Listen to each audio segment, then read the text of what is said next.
Tsaka huwag ka lumapit sa akin. Baka mahawak sa kapangitan mo. Nay, nakauwi na ako.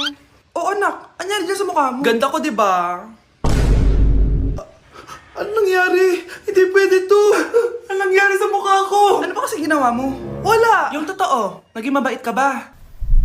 Kahit 5 piso lang, iha. Wala. Tsaka huwag ka lumapit sa akin. Baka mahawak sa kapangitan mo. Anak! Saan pupunta yun? Nasaan na yung pangit na yun? Manda ka sa akin. Hoy! Ano ginawa mo sa akin, ha? Hinawaan mo ko ng kapangitan mo! Hindi ka pa rin natuto, Scarlett, no? Ha?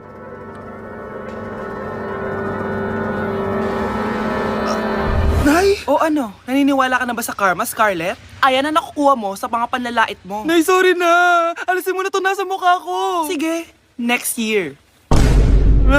Paano na ako magkakajowa neto?